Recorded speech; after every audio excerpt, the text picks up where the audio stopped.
Welcome to the Landy Peek podcast. I'm your host and friend, Landy Peek, and I am thrilled to have you join me. In each episode, we will explore what makes life truly fulfilling: happiness, deep connections, and self-discovery. Together, we'll uncover that happiness is not a destination, but a way of living. Now, let's dive into today's episode.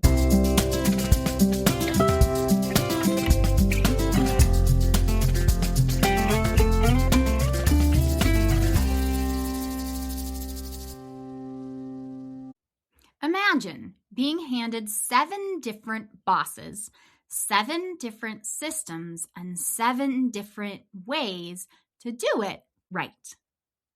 Now imagine no one ever teaches you the game, and then you're judged like you should have known the rules. That's what school feels like for a lot of our kids, and it's why what looks like procrastination, shutdown, attitude, and not trying is often something much more specific. They're overwhelmed by a system they were never taught how to navigate. Welcome back to the Landy Peek podcast. I'm your friend and host, Landy Peek, and this episode is the conversation I wish every single parent could hear, and teacher, and administrator, and anyone working with kiddos. Because we're not just talking about school and grades, we're talking about what shifts when a kid finally understands how their brain works, how to make sense of what's coming at them, and how to ask for what they need without feeling exposed. My guest is Jessyka Coulter.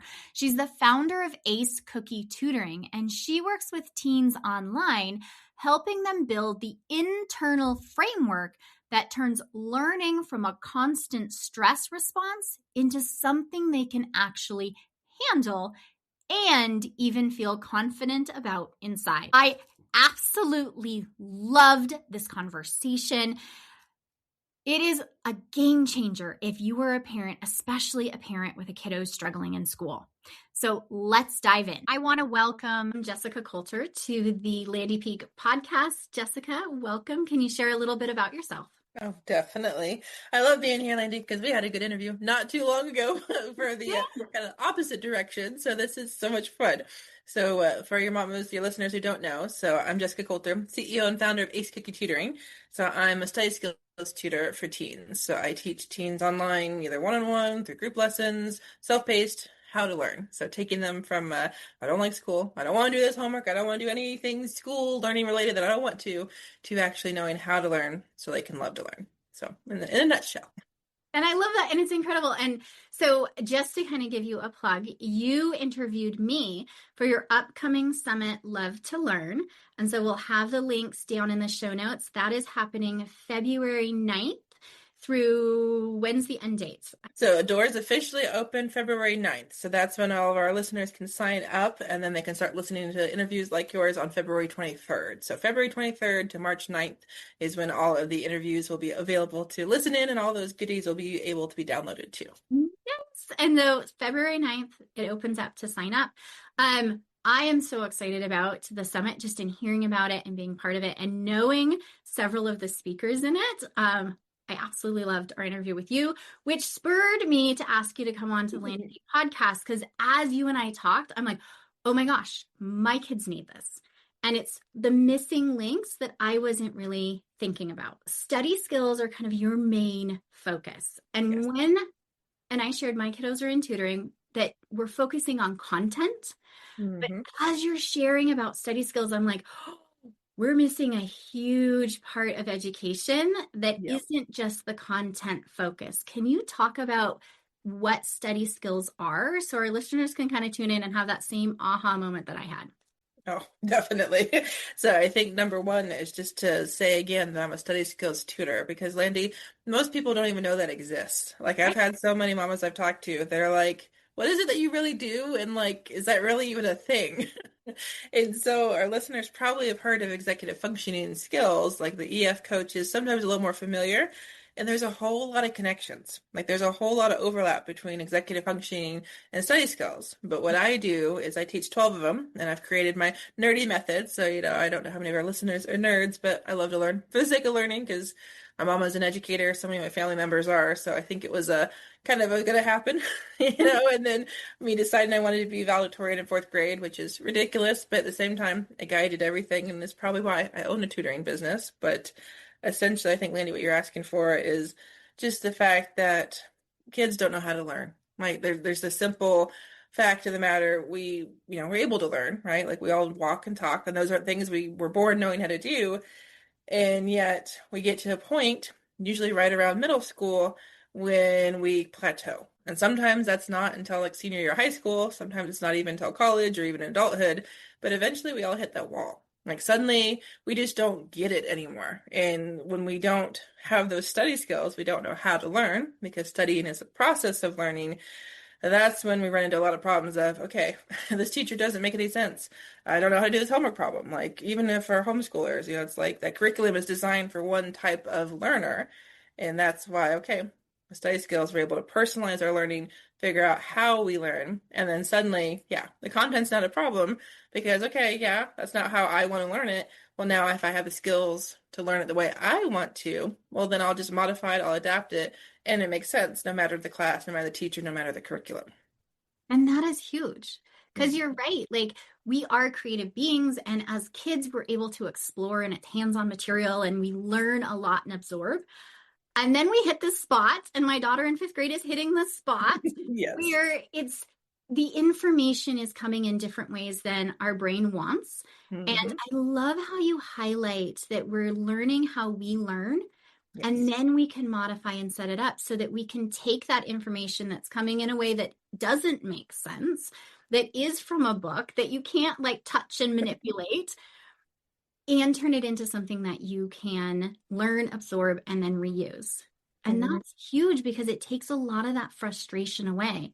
Because I Yes. know I hear, I can't figure out this problem, right? Hmm. But there isn't that ability to think about, like, okay, so how could I figure out this problem? It's just I'm stuck on the information. Mm. And that's critical thinking right there, which is not a study skill of its own, but yet, like when I'm teaching teens retain information, we talk about critical thinking because there's a huge difference. That's another piece of it. Like at fifth grade, okay, your daughter's learned how to learn that, or like learn how to read, I should say. That's the expectation. Yep. And then right around kind of fourth, fifth grade is that transition into reading to learn. And like you're saying, yeah, if I'm reading it, I mean, that's a perfect example, Andy, right there of the learning styles. Okay, am I reading it quietly to myself? That's very visual. Am I going to have someone read it out loud to me? That's very auditory. Or do I do something as I'm reading? Is there some action I take, whether it's like highlighting, circling, drawing things, or literally like something as simple as standing? Like those Mhm. are three different ways to just even read the problem before we even figure out, do I know what I'm supposed to do here? Right. And that's kind of the setup that's critical, that a lot of our kiddos are getting locked into. You quietly read to learn. And if your brain doesn't learn that way, which my daughter's doesn't, which mine doesn't, then we're really stuck. So, talk to me about, because we've talked about ages. So, I want to start there first. When are we learning those study skills? Oh, I'm glad you asked that because I feel like, Landy, that's one of my biggest missions is not only making sure mamas know and parents know, okay, the missing piece here is not that your kid can't learn, it's that your kid doesn't know how to because he's never been taught. And then, yeah, the second piece is that we need to be more proactive than reactive. And I feel like that's true in all parts of our lives, right? It's so much easier just to wait. When things get really bad, we'll do something. That just stinks for the kids and for all of our parents listening because it's like, okay, you know, I'm tired of being here for hours. I'm tired of the fighting. I'm tired of the nagging. And yet, if the child, the tween had just, learned them early, it wouldn't have been a problem. So, short answer is middle school. So, for me, perfect age is right in that sixth, seventh grade. It just kind of depends on the kiddo and it depends on the school. And then it also depends on maturity, right? Like, Mhm. ideally, your tween, your teen wants to learn these skills. Like, that makes a huge difference. But I've also worked with students, like one of my current ones, we talked about note taking, the most important study skill, just the other day. And he's like, I don't take notes. He's like, it's a waste of time. And then we really dug into it. It's not that he's not willing to take notes. It's not that he doesn't think it will help him, especially in his math class. He just doesn't know what's important to write. Like I wrote a little paragraph, a little story, something I made up kind of as our preview, kind of pre-lesson thing. And he's like, what do you want me to write? And like it took probably 5, 10 minutes to get him to go from what do you want me to do to him writing notes. let alone actually figuring out, did you write down the right stuff using the 7 note-taking rules I teach? So Oh my, that's a big reason. And he's a freshman in high school. So I mean, if he'd learned this clear back in 7th grade, middle school would have been a lot easier, and he would have been able to answer and write down those notes without even thinking about it because he'd had 2 years of practice. I really want to highlight that our kiddos haven't been taught to learn. And that was such a brilliant example because when we're like, okay, take notes, great. Mm-hmm. But you just broke down, I don't know what to write. I don't know what is the important information, right? There's so much more than just take notes. It's not write everything. It's not a transcript. No. And I think, and I know that's like how I was treating note taking early on is like, I'm going to try to write every single word that the teacher says to make sure that I don't miss it. And then I'm so far behind and I have no idea what they're saying. Uh-huh. It's the concept. But the ability to hear something, pull out important information, and then put it from that heard message to on paper in a way that we can then go back and reference it is a skill. That's Mm-hmm. not something that we're just doing. And all of that frustration that we have with our kids, for our kids, and our kids have with us and for us in education. True. Like sometimes those study homework sessions can be really spicy, but Yes. it's coming back to that understanding of, whoa, they don't understand the skill. And that was like aha moment as I was talking to you before, is like, this is a skill that we really have, and how many parts we have to break down, and Mm-hmm. how can we do this in a way that supports their learning style, not just the traditional, this is how we should learn. Exactly. Exactly. And like you just said, you use that word spicy. I mean, that's why, Landy, I work with teens one-on-one. You know, that's my favorite preferred way. That's my signature program because of the fact that, yeah, it's not, you know, I want mamas to be able to take a step back, to actually get to be mama and like do the fun, like family stuff, you know, like the stuff you want to do with your teen. And I've even had parents say, you know, I want to like my kid again. You know, that gets to that Yeah. point because it can be that stressful when it comes to school and homework and just education in general. Mhm. But I want teens to have the responsibility, right? Like they're more than capable of keeping track of their homework. They are more than capable of remembering, oh, there's a test tomorrow. You know, I think all of your listeners would love to never have a permission slip at the last second. Oh, can you sign this? Or, you know, oh, we got to go to the store because I forgot this. I mean, or those last minute, hey, I forgot this. Can you bring it to school? Kind of text if that's, you know, that's still a thing or really a thing right now. But again, yeah, if they've never learned them, and the thing is, a lot of teens don't want to learn them from their parents. Like, that's the whole problem right there. Even if Yes. our mamas feel like, yeah, I know study skills, how are they going to share that to their teens? And then you're lucky that you and your daughter seem to learn the same way, because that could be a whole frustration right there. Is if you're reading stuff out loud to her, you're like, Mama, just be quiet. Like, that's a problem, because that's what I would have told my mama, because I hate listening to things out loud. But at the same time, you know, mama might be frustrated. Well, why are you like constantly fidgeting? Why are you constantly moving around? We just got to incorporate some kind of movement, and suddenly it makes sense. Yes. And suddenly it makes sense. And there is such a key thing there. My daughter and I do not teach well together. She Oh does not no. learn from me. It becomes very, very spicy, very, very quickly. I've learned this throughout our entire educational career together. And like, I feel like I know things. I'm an occupational therapist. I have some skills. Like, I should be able to help. I remember her second grade teacher. She's like, I can't teach my own kids. And I'm a teacher. It's okay. I needed to hear I wasn't failing, that it Mhm. just really is that dynamic between parent and kid that sometimes doesn't work. And some of it is that learning style. I know when I was trying to learn math with my dad, he'd just get louder. And I'm like, I can hear you. I still don't understand it. But it is some of that as parents, our kids learn better from other people. Yes. And as parents, we don't always know the best skills. And so we're trying to do it in the way that we learned it. And there's so many different ways. My son's in second grade right now. I volunteer on Fridays to go in and I help with math. Math is not my thing. There are so many ways to learn math. And I Yeah. love that his teacher is sharing all of these different methods and encouraging kiddos to use the method that makes sense with them. And I'm like, I know traditional. That's Because that's all that you had. Yeah. and why do you want to regroup? Because you're supposed to. But we don't have more understanding. So, can you speak really to why it's so important to learn these skills early. Mm. I mean, I think you're kind of answering the question with the example with your son. I mean, Landy, it's as simple as study skills or life skills. I Yeah. mean, it's as simple as the fact of we learn these skills, hopefully, like I said, earlier rather than later, like I said, around middle school. The way we do these things, the way that we use these 12 study skills it's going to be the way we use them for the rest of our life. I mean, Mm-hmm. when I teach note taking, I'm still telling my teens, okay, you got to have your 4 types of bullets.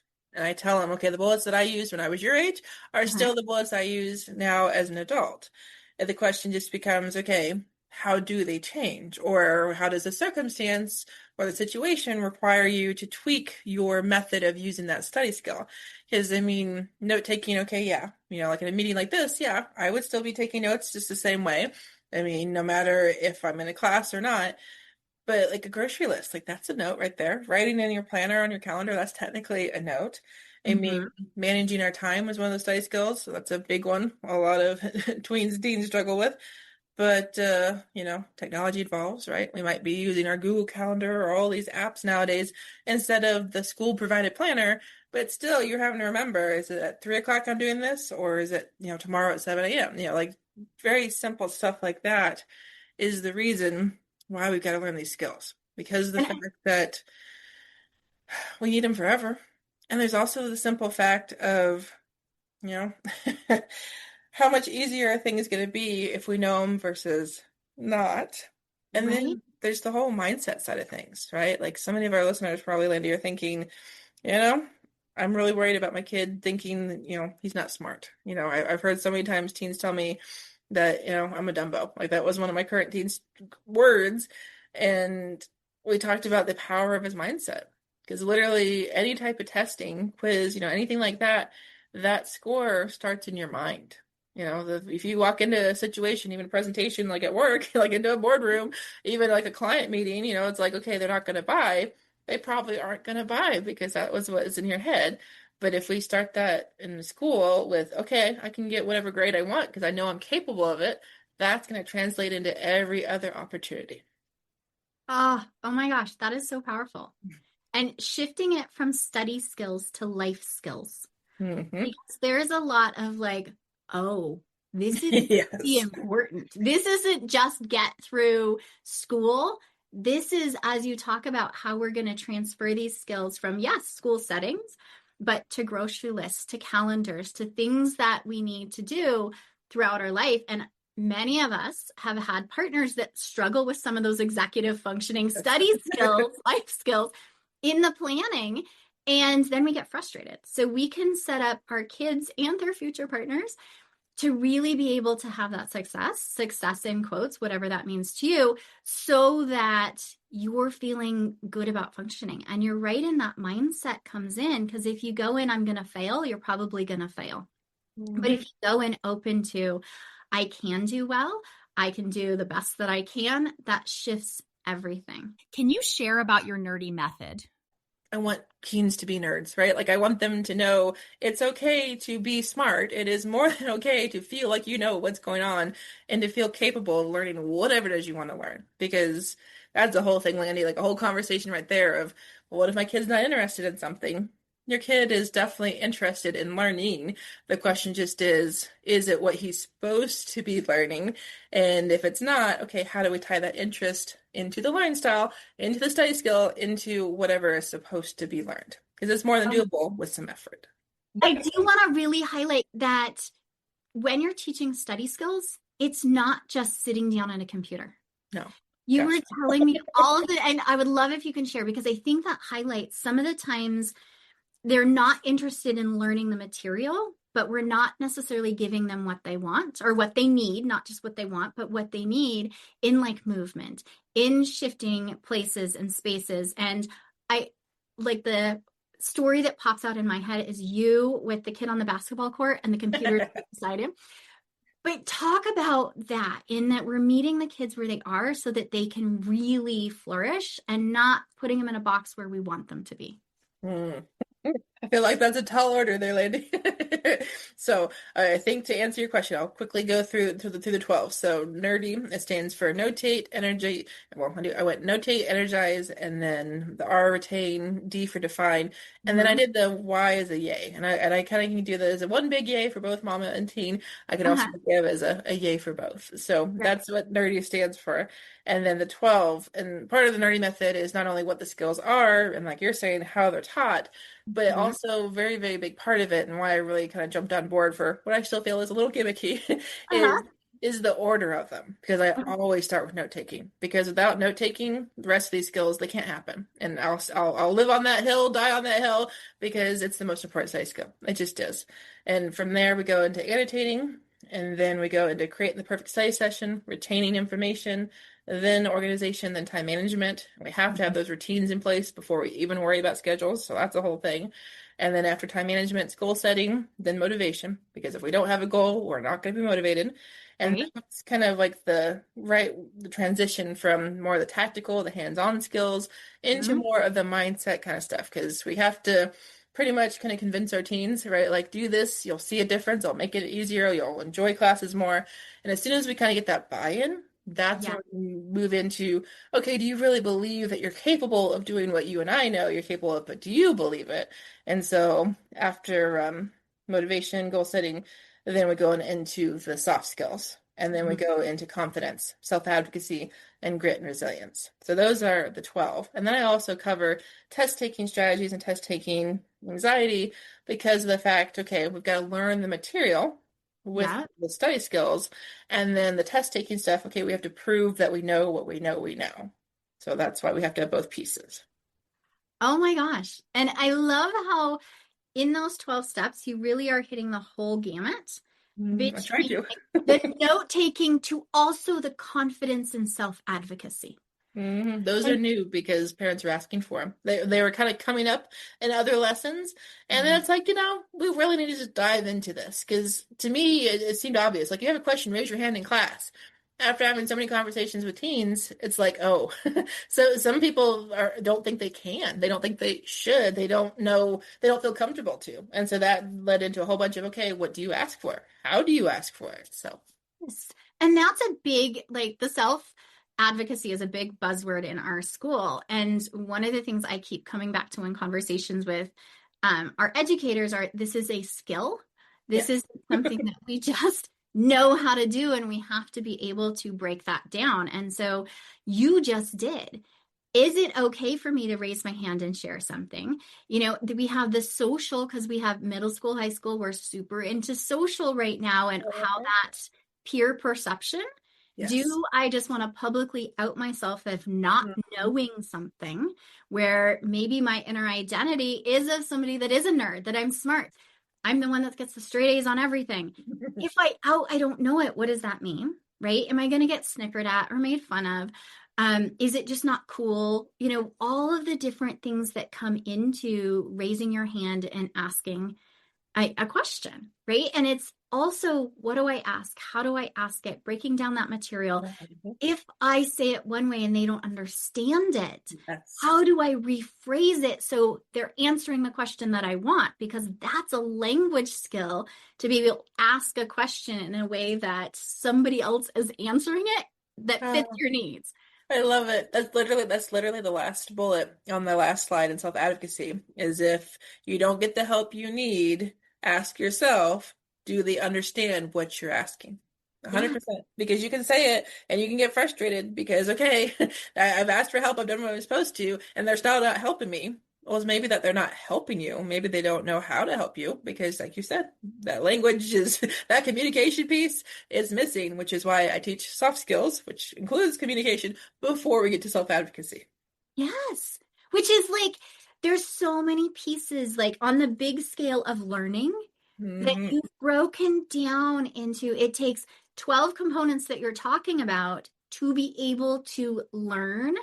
And that's huge because we're expecting these kiddos to just go from, and you're right, learning to read to all of a sudden reading to learn. And it is a Yeah. quick flip whoa, okay, wait, I have to be able to read all of this information and take that in and then be able to utilize it. Mm-hmm. Those are skills. The communication is a skill. The safe advocacy is a skill. It is huge. And then you're seeing how they go into life skills. 100%, 100%. And what you said earlier about kind of how do I do this? So, I mean, we've got the skills. My Love to Learn program. There's the how to, like we have to actually teach, the skills. And then the teaching part is very much, okay, bringing in your learning style, bringing in your interest.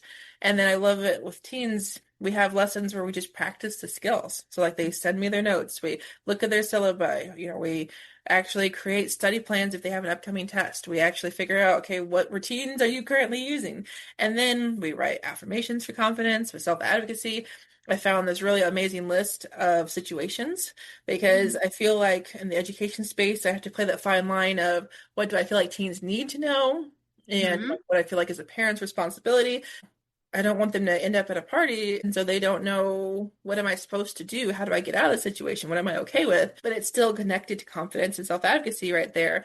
So the idea of, can they stand up for themselves and this group of friends they're comfortable with, let alone in this really scary situation they've never been in before? That's another crossover. And it's incredible because a lot of this comes down to I don't know how to do it. And because I've always said as an OT, those kids that act out, they act out because it's easier to be the class clown than to be the kid that's stupid in class. 100%. That's almost always what happens is that there's something missing that leads to that happening. Yeah, it's their way of saying help me in a more comfortable way. Because kids, they don't want to be the stupid one. They don't want to be, like you said, laughed at. They don't want to think like, okay, should I know this? Because that's something else is like, okay, there's a little bit of pride that comes in, a little bit of, okay, I'm supposed to make this person proud of me, let alone I'm supposed to know it.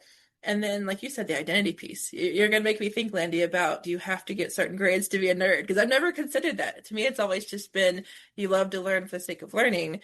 Because there's plenty of people, plenty of parents I know listening that would say, if my kid enjoys school, does the best she does, and she still comes home with C's, I would rather that than her hating going to school every day and getting those A's. Right. So, interesting. I'm with that. I was also the kid that, like you, push. And am taking a different approach with my kids and seeing okay, I really do want them to love to learn, to be part of it, to enjoy it, and to not end up with ulcers because they push themselves to A's and that was everything. Would you speak to kind of our own perceptions coming into learning and how it impacts our kids? We come into, I hate math or school was hard for me. And we are then kind of imparting our experiences on our kiddos, and they don't have that clean slate. So what do you say to that parent that does not love education, that perhaps struggled in school, and they want their child to have a different experience than they had? I think you answered the question right there because I laughed. One of my speakers, I think at a past event, her big thing when we talked about college was making sure that parents knew that your path is not your child's path. And so I think that's what you're talking about. And then the other thing, though, is also, again, something else I've learned from different speakers is the idea of being transparent and being honest with your kiddos because that's how you make that connection.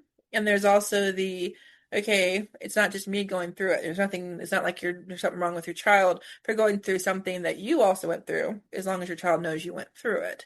So I think, it's a very fine line between kind of creating these problems by telling your teens that, this is what's going to happen, kind of a preconceived notion versus sympathizing more of okay, this is happening, so it's happened to me. So there's kind of that togetherness. The idea of what you said about the opportunities, because that's something when I hear, okay, I've had mamas tell me, I don't know these study skills either. Just the idea of, what are the opportunities that are going to be there versus not?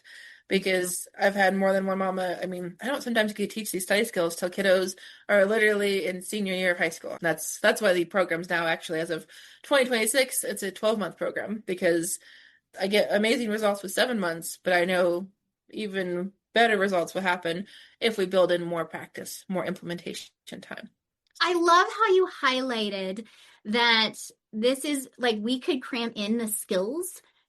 We need to give that experience to actually utilize them. And there is a difference because a lot of us are trying to cram in information into a short amount of time, but we're not giving that actual implementation time where we can integrate the skills, take these into our life. And if we're coming into confidence and self-advocacy skills, yes, you can cognitively hear what I should do, but that's different from those practice scenarios. That's different from I've rehearsed this. This is different from I've tried it and then came back and talked to you about it. That's where it really sets in to turn into that lifelong skill. And that's exactly why I still get requests to do content tutoring, class specific. I'm helping students with ACT, SAT. Actually, one of my brand new teens is we're getting ready for the ACT, but it's one of those things where we haven't talked about study skills. And so there are some things that even in our one lesson already, I saw her not doing that just remind me constantly I'm doing the right thing and trying to require every single family I work with, you've got to have the study skills. And we could do content to a class specific or a test specific, but without those study skills, it's such a short-term thing. I mean, I guess, Landy, I guess I haven't given my spiel, but I'm a big believer in that the study skills, like we said, they're the lifelong skills. Like they're the foundation of learning because we have to know how to study in order to know how to learn. But the other part of that is when I'm helping her with the ACT or if I'm helping any student with a class, it's like a Band-Aid. Like we're basically kind of helping very, very short term. We're helping with one specific thing, but we're not actually able, because there's no time in those lessons, to get to these other study skills. Because if a teen doesn't take notes in a lesson, doesn't come to a lesson with notes, doesn't know when the test is, doesn't know anything about what is even required in that class, it's like, I'm here to help you with this test, this project, this homework. I can't, teach you this other thing because that's not what we're really here for. And there's not time to do both.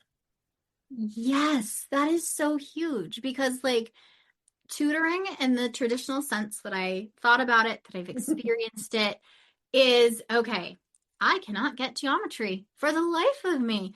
I'm going to learn this specific subject. I'm going to learn geometry. And that's going to be it. And we focus on that. And that gets us through the class. Exactly. Great. I passed. And in the next math class, I still don't have. So then I'm doing, okay, so now I am tutoring for algebra. So we're learning the knowledge of the specific topic, but you're talking about taking this to a bigger level. You're talking about let's teach you how to learn so that you can take these skills into every class, into the work life, into life. There is such a big difference. And we see, we're struggling or we have a low grade or we're just not getting this one specific thing. Get a tutor for that. And that's where I've been. That's where most parents go. I mean, I think that's my uphill battle is letting parents know, okay, what do you actually need? Because like you said, okay, my kid's struggling in this class. Okay, he needs help in this class. There's just that missing piece of understanding that there's actually a different problem going on. It's not the content. It's the not knowing how to learn the content. That's a different problem. It is a different problem. And we're addressing almost like we're addressing the symptom, right? The symptoms, I don't get what I think of it. And we're not teaching and really getting to that root problem. I don't know how to learn. I don't know how to break down this information. I don't know how to take notes. And if I knew those skills, then I could take and attack whatever subject in a completely different way because I have those thought process to go, oh, well, what if I did this and this and this? And then I have the inner confidence and I have self-advocacy skills so that I can address it. I really don't understand this one concept. Can you tell me in a different way? Can you show me in a different way?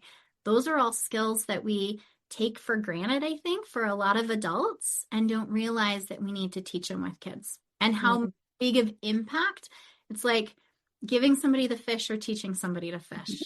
You're teaching them to fish. Yes. Something that I've always believed is that each classroom is kind of like a little mini workplace. That's one of my examples I like to use when I teach soft skills because, we're all going to have bosses. We're all going to have coworkers, no matter what type of business or company or whatever we create or work for someday. And somebody I've interviewed in the past, she took it to the next step and she said she teaches time management and her big thing is okay, we have like each teacher is like its own boss, and that's like, okay, yeah, that's how I feel. But she takes it to, okay, each boss has different requirements, and so think about it for our teams, try to keep track of those homework assignments, trying to figure out, yeah, what am I doing? It's a matter of, okay, different bosses, different requirements for where do I submit this stuff? Do I keep track of it? And so it's like, yeah, it really is each classroom is its own workspace. But that's, just to make parents understand, why are we struggling to know, is it an online assignment? Do I fill out the planner? Am I checking Canvas? It's because, okay, imagine you had 7 different bosses and each boss said, no, my calendar's over here, or no, I need paper, or no, put it in this box, no, submit it under the door, little things like that. And that's part of the reason, like you're saying. Yeah. If we don't learn these skills, if we don't even know, okay, this is where I'm going to keep my assignments, we can't even talk about, well, this is a Canvas assignment versus a Schoology assignment versus the paper assignment, if we don't even have a plan to keep track of the assignments to start with. So, oh my gosh, I love that analogy that each of those teachers is its own like working ecosystem, and that's each one is a different boss. That's I thought it was perfect. I was like, that goes so well with what I was already saying, and it's like, yeah, because especially with teens, I mean, I don't know, I guess with middle school, it can be so murky, Landy. Kids aren't ready to transfer rooms. That transition piece between classes, that can be a whole another difficulty. And that's another reason that I really wish we had these skills in middle school instead of high school, because ninth grade can go 2 ways. I've seen it where ninth grade is just another year of middle school, and so like it's really, really easy. Because a lot of my students are sophomores because mamas are realizing, oh, this high school thing is going to be harder than we thought. And then I've also seen it where ninth grade is like a rude, rude awakening because it is so different than middle school. And so it just depends on that ease into high school. So again, we all know that we could get on our high horse landing and talk all about transcripts and GPAs if we wanted to, but essentially it's just so important for mamas to know that that very first class in high school, that is going to start impacting your teen's future. It just doesn't matter if they go to college or not, that okay, there's some kind of record here of perceived intelligence, which we all know isn't really true, but we have a piece of paper that says this. So I love that perceived intelligence. And we need to really take that in more, because I think a lot of us have associated that intelligence with the grades or the effort that comes out. And there can be so much intelligence, but we don't have the skills to learn it, to output it, right? It's being able to take it in and then spit it back out into a test that gets us that perceived yes. intelligence. And that's a learned skill. Mm-hmm. Yeah, one of my mamas called it, I never know how I feel about this, but it's been well received, so maybe I should say it. So she said that I taught her daughter kind of how to play the game. Essentially that, yes, her daughter learned how to learn. She learned, okay, what works for me, so that way it's a lot easier to learn because we can actually enjoy things we know how to do. But then on top of that, okay, on the school side of things, yeah, she looks like she's got it figured out because the grades are changing, which boosts your confidence, but that's a big thing, the idea of the internal versus the external. But just, yeah, it makes such a big difference just to know anything is capable and you have something to prove it to yourself, let alone anybody else who wants to know, but more importantly that yep, I got this. Yes, I think that's so huge. Yes, I got this. And I agree in that, like, it's a lot of our kiddos are being dropped into the education system, and there's a rule book out there, but they've never been given the rules. And I love your analogy, or her analogy, of you taught her to, play the game, but it's giving her the rule book that goes with the game that's already being played. Ooh, I have to steal that one, Landy. Here's the rule book. And you're like, oh my gosh, I'm not just trying to figure this out on the fly. It is the rule book that you're getting. And a lot of us are okay ad-libbing and going through and playing the game without knowing the rules, and we do okay at it. Others really do need this concrete set of skills that we're learning so that we can play the game without that anxiety too. Because I think there's a huge portion of the anxiety that comes in of, I don't know what's going on. I don't know the questions to ask. I don't know how to take notes. That's not even the content, but that's the anxiety that comes in with all of the school stuff. I feel like my peers know this, but I don't know this. And it's probably the entire class doesn't know it, but we're not identifying that. Can you speak a little bit to that anxiety that comes in and how study skills can really support that? No, I feel like that's a whole interview right there. So I think the simple answer, Landy, would be just to say that when we're stressed, like you said, if we're feeling anxiety, which is essentially stress, I don't want to say they're the same, but stress leads to anxiety, right? Or anxiety makes us feel stressed, however you want to say it. But if we're stressed, if we want to go into like the brain science a little bit, like the F's, right? Essentially, that if we're in survival mode, if we're dealing with the F's, our brain we're not going to learn. Like, we just cannot learn if we're feeling stressed. We cannot learn if we do not feel safe. We don't feel like we're comfortable because, again, like you said, maybe we're anxious. We're just not going to learn. So, and we can really stave off that feeling of anxiety that I don't know what's going on or I'm behind if we have these study skills in place. Oh my And God. so it's just a matter of kind of our listeners asking themselves, how do you want your child to walk into school every day? Feeling like, yep, I know exactly what to expect, what's going on when. I feel like I can learn anything in any class from any teacher. I know what my friends are talking about. I don't feel left behind. Or does your child feel overwhelmed just even thinking about going to school? Because, I mean, we said that test scores start in the mind.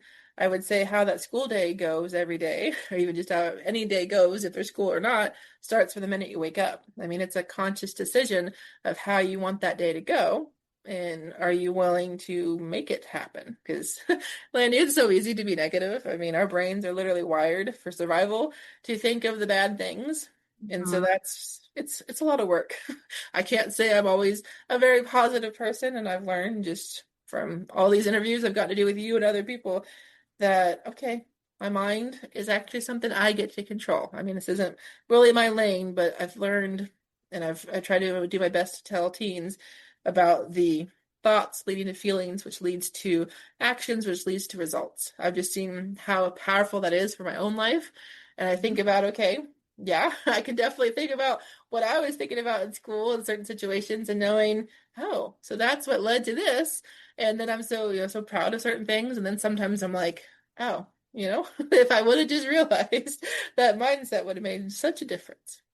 Oh my gosh, you are so incredible. Is there any last piece of advice that you would love to share with the listener? A long time ago, Landy, you asked me about bullets, and I don't think we ever got there. Oh, So I don't think we did. yeah. So I think my very last thing would be, if we're talking note taking specifically. So I always tell teens, like, if for like the quickest win, obviously, like I said, there's the 7 rules, and those I try to keep to myself, Landy. But essentially, that we got to start with the key facts, the W's. So the who, what, when, where, why, and how. So if teens write those in every class every day, and my student yesterday did not like that. Then I told him, yeah, you got to take notes in every class every day. He's like, what? And I mean, it's going to make a big difference. And it's a habit. It goes back into those routines, the habits, all of that. So that's the key facts, bare minimum. And then as to the bullets, my rule is 4 bullets. So the ones that I still use, I use double star, single star, the hyphen or the little minus sign, and then the dot bullets. And that's for the heading, the subheading, and then the detail. And then I kind of think of it as a detail of the detail. So if teens can do those 2 things, just write down the W's, and then if they can start bringing in the bullets, because Landy, I see things in full sentences. Like you said, writing everything. I see things in paragraph form instead of list form. So even if we can just start structuring the notes differently, suddenly they're easier to read, which means they're suddenly easier to study, which means they're suddenly more useful for homework. And then, like you're saying, yeah, we don't have to write down everything. Then suddenly they seem more doable. They suddenly don't seem like, oh, I have to take notes or, I'm always going to be behind. So what was the point? I could just ask a friend. I'll just, I'll remember it. I can't tell you how often I hear, yeah, I'll just remember that, which we all know doesn't really work. But yeah, those are the final thoughts. Oh, so powerful. Just as you chunked that in like seeing those W's, seeing the bullet points, being able to do the title, the subtitle, the details and the details of the details. But that is structure that's like, oh, okay, this is how it's like putting a puzzle together. How the pieces go. Instead of like having them all spread out on the table and going, oh, I can't find. And teens love it when I tell them you can use whatever bullets you want. When some of them are like, I don't like to draw stars. And then we could have the discussion of we don't do shooting stars with 10 colors, right? Like we're not doing something intricate like that. is it simple enough to make it as a bullet? And it wasn't just going to be, well, Jessyka said I had to draw triangles. No, she got to choose it and she figured out what it represented. So there was that buy-in piece, that interest piece. Oh my gosh, so much autonomy. And yeah, you're right. The buy-in, that interest. Once you get buy-in, you're like so good with kiddos. It's getting that buy-in. I know there are listeners that would love to continue the conversation with you and to have their kiddos work with you. Can you share how people can connect? Yes. So all of our listeners, the best first step is my website. So that's acecookie.tutoring.com. So Ace, A-C-E, cookie like eat, and then tutoring with the I-N-G. And I love to meet with mamas and their teens on a consultation. So that is a really good first step because of the fact, okay, we get to talk and figure out, which of these study skills might be missing, what's really going on. And then also we got to talk about where we're trying to go. Because that's a whole thing, Landy. We could have done a whole interview about goals because I run into mamas and teens all the time. Well, she says I have to get these grades. Well, I want him to have this opportunity. If your kid doesn't care about that college, go figure, you're having headaches. If he thinks, no, I'm struggling in this class and you're so focused on this other one, again, that's going to lead to lots of problems. So, and then part of that consultation is a learning style assessment because I've learned, okay, even if we don't get to work together like I hope we do, if your child leaves knowing, all right, you're more visual, auditory, kinesthetic, that's a huge win right there because, okay, we get to talk through it together because it's a multiple choice test, something that I found that I really like. Those strategies it recommends. There are a lot of things that I bring up when we talk about retaining information. So it's a good quick win. And because we do it together, there's a lot of figuring out, are you picking things randomly, like your answers, or are there some connections? Because sometimes teens think, oh yeah, this is how I do it. And it's like, is that what you actually want to do? Because they don't realize, oh, make it ideal circumstances. Like I can have it if the teachers did it the way I wanted, homework was the way I wanted it to be. Suddenly, that's when we start realizing the patterns of, oh, this is what you like because this is what works for you. So that's the first step. And then other than that, have an amazing Facebook group, almost 5,000 mamas. So by the time they hear that, maybe we'll have crossed over, which will be so cool. And then we've mentioned the events. So yes, my Love to Learn 5 event, that's on my website too. And then I know there's a link I gave you that will be down below. So those are the big ones. And then my YouTube channel, which I'm hoping to have my own podcast on very soon. So that will be exciting. Very cool. And your YouTube channel is a phenomenal resource because you're not just talking to moms, you have a component with teens and a component with moms. And I love, even in the summit, like you're talking to both. It's not just let's talk to mamas, let's get buy-in from teens. Can you talk a little bit about your YouTube channel and kind of that as a resource? Oh yeah. So there's over 1,000 videos on there, Landy. So it's been a baby of mine for a very long time. And the matter of, you're exactly right. In the very beginning, the videos, I thought I was talking to teens directly. And then we all know that it's mamas listening to your YouTube, to your podcast right now. And so the idea of that, mamas are the ones pretty much in charge of school, it seems like in most families. And so most of the more recent ones are kind of aimed at mamas directly. But all sorts of long videos, long form, short form. Like I love to do my shorts. There's things that are tutorials. Like I did a whole bunch of those, like you talked about math. Thank you so much for sharing. And I'm so excited for your summit. Yes, it's going to be awesome. This is my signature event for a reason. It's the one that I bring back every year. Love to Learn 5. It's the perfect event because we've made it through the first semester. We know it went well. We know it didn't go well. And there's still plenty of time on the second semester to make a difference, to suddenly go, okay, it doesn't have to be this way anymore. And then it's not just all academic stuff, right? Like there might be some mamas here going, why are we talking about study skills? And the fact is that there's so many components to learning, to that family piece, to mamas themselves that go into, does your teen actually love to learn? Right. Oh my gosh, you're phenomenal. Thank you so much. Yes, thank you. Thank you for having me. And thank you for collaborating in many ways. This is just the start of the beginning, I hope. Absolutely. What an incredible conversation. And what I really appreciate about this conversation is how precise it is, because it doesn't just reduce kiddos' struggles to their lack of motivation or their attitude problems or the lack of effort that they're putting in. It names the real gap. Most students are expected to navigate a complex system with very little instruction on how to navigate it. And when you give them that internal framework, you don't just change their grades, you change the emotional experience of school. Less pressure, more agency, more clarity, and it doesn't just apply to school. These are lifelong skills. If you want to connect with Jessyka, you can find her at Ace Cookie Tutoring.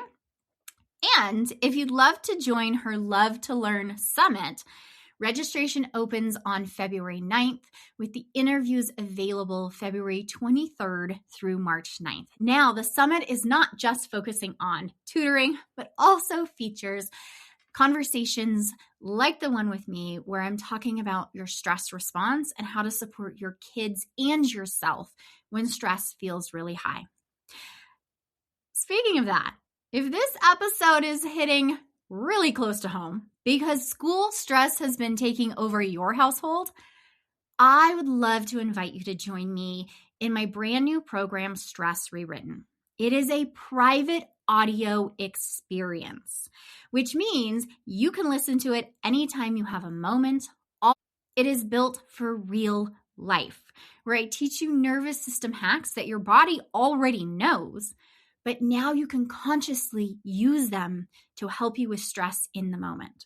So when your mind is looping, your body's tense, you're ready to lose it on your kiddo, or your kiddo just lost it on you, because these skills that I'm teaching you, the nervous system hacks, really do help our kiddos. I use them all the time with my kids, and they don't even know that I'm doing it for them. It's not more information. There's no lectures. There's no big things that you have to learn or try to integrate into your life. It's a way to shift your internal state, your internal beliefs and thought processes so quickly so you can respond instead of react. And at homework time, if your kids are already feeling really stressed, you can use the quick nervous system hacks to change their energy fast.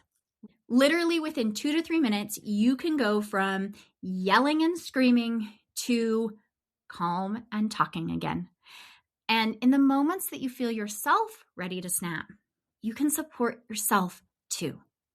You can find the link down to Stress Rewritten in the show notes. This is literally a game changer.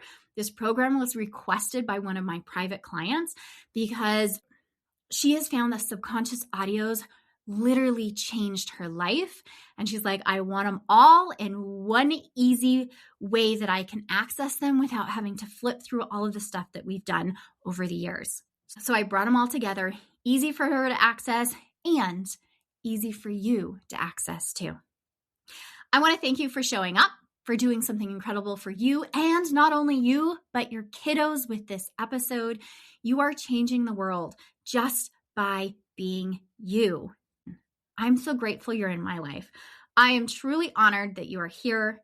I want to wish you all of the happiness that today can bring, and we'll talk to you on the next episode. Hey, before you go, just a little bit of legal.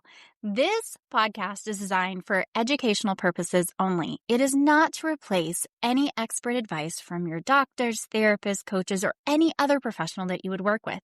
It's just a chat with a friend, me, where we get curious about ideas, thoughts, and things that are going on in our lives.